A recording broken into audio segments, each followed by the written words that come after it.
was asked to say a few words about the upcoming 3 weeks, the period of mourning we have for Klal Yisrael, and it's always hard really to relate to the 3 weeks, the Drei Wochen. We're pretty far removed, thousands of years from the Churban Abayis, and it's a tragedy which we every year of course commemorate, but it's hard to come to a real good understanding and appreciation of what we're supposed to do. But Chazal tell us that if we don't mourn for the Beit HaMikdash, we won't be zoiche to see it and to rejoice when the Beit HaMikdash is rebuilt. So we have to understand as much as we can this difficult inyan, and what is our obligation, what is our chiyuv to do in these days. How can we improve? How can we, Mirz Hashem, bring the Geula into our days? So the Gemara, famous Gemara in the Dorim, the Pei Aleph, and the Gemara says that they were trying to understand Ama of the Haaretz. Why was the land taken away? Why did we lose Eretz Yisrael? And it says that they asked the Chachomim and the Vim, and nobody had the right answer. No one could answer this question. Only Kodesh Baruch Hu himself could answer the question. And a very strange Gemara, he talks about this question and the answer. So it says that the reason that we had the Churban because they left the Torah. They didn't listen to my voice. So it seems like a very strange answer for a number of reasons. That it says that nobody understood this, and it says that it seems to be redundant. We look into the pasuk, it says that they didn't do my Torah, they listened to my voice, and they didn't go in its way. So it's repeating itself, and that's difficult to understand. Another very difficult point is because the Gemara says in Yuma that this pasuk is referring to the destruction of the first Beit HaMikdash. But the Gemara says in Yuma that the Beit HaMikdash was destroyed explicitly because of the Gimel Averis. The most serious Averis, the cardinal sins. And here the Gemara says, because this brings this pasuk, nobody knew what they were doing wrong. And the Gemara says also a very, very strange explanation of this pasuk.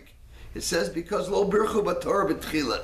They didn't make the bracha before they learned Torah. So really, it's a Peladic Gemara. It's a Peladic Gemara, as I said, for many reasons. One is that the Gemara says a different reason in Yuma, a completely different reason. It seems like a much more serious offense. Here the Gemara says something nobody knew the answer, not Chachomim, not Nevi'im, or not Kodesh Baruch Hu ba'atzmai. And then the Gemara says, it seems like some type of a chait that they did, which is not it doesn't seem to be such a serious sin. They didn't make the Berachas HaTorah. They made Berachas HaTorah. So why didn't they make Berachas HaTorah? The Rabbi Yaina says here, the Rabbi Yaina says, quoted by the Ran in the Dorim, that they learned Torah. They learned Torah, but then they didn't say the Berachas HaTorah. So why didn't they say Berachas HaTorah? They couldn't open up a siddur. They didn't know about Peh. Why couldn't they say Berachas HaTorah? So I saw really that answer to this question, similar answer I saw, and I heard over another answer. Both answers seem to be similar. One of them I heard in the name of Elia Lapian, the famous Mashgiach. He said that Torah, it says in the Gemara, the Torah is Mogin Umatzil. Torah has in it a koyach to protect the person, protect them internally and externally. It protects them from the enemies from the outside, and Torah also protects us from the inside, from the Yetzer Hara. So the question the Gemara wanted to know, how did they come to those terrible Averas? They did terrible Averas, Gimel Averas, it says in the Gemara. But they were learning Torah. As the Rabbi Yaina says, they were learning Torah. If a person learns Torah, he should have a schus. The schus HaTorah should be Mogin Umatzil. How could they do such serious Averas? So the Rabbi Yaina says because they didn't learn Torah properly, they didn't make Berachas HaTorah. What does it mean they make Berachas HaTorah?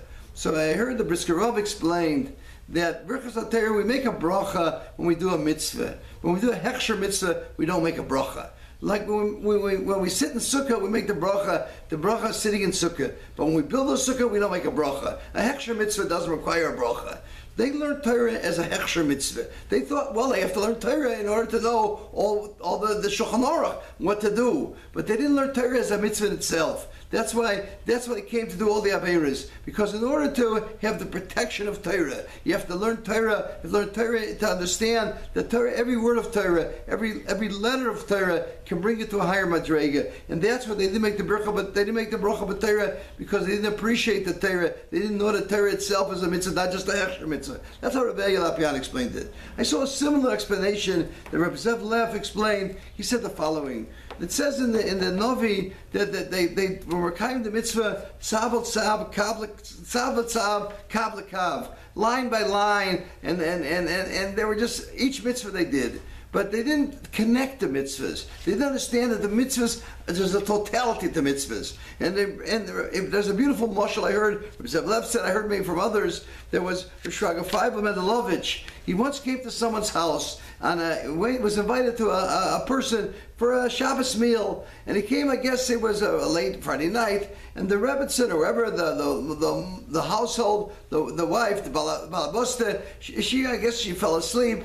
And well, she didn't exactly prepare the table properly because she fell asleep. It was a late Shabbos. By the time they came in, so not everything was set properly. So the Balabas got very upset with his wife, and he started to say bad things. Why don't you prepare the table? Don't you know prepare? And especially was upset by the fact that she didn't cover the challahs. How can you be? We don't cover the challahs. So Shraga Feivel explained. He says, why do we cover the challahs at the Friday night meal? The answer is given because when we make kiddush, we don't want to embarrass the bread, because the bread is a higher madrega, lechem is a higher madrega. In the pasuk, it says in the pasuk chita before it says gefen. So we have to have a respect for the bread more than we have respect for a gefen, for wine. So Rabbi Feigl said, look, I never saw a bread that was insulted by anybody. They don't seem to be so embarrassed. But yet there's an idea. The idea is that we shouldn't be mezalzel in something, even in a domain, even something that doesn't really have feelings. Kal v'chomer, of course,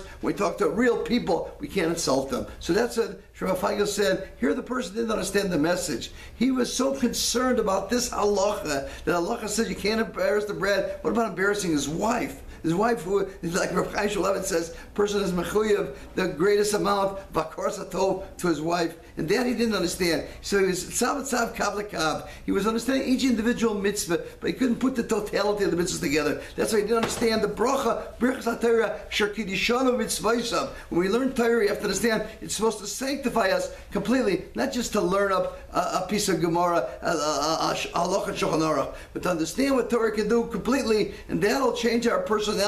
That'll change us, be different people, and Mirza Hashem through that we'll be able to rebuild the Beit HaMikdash.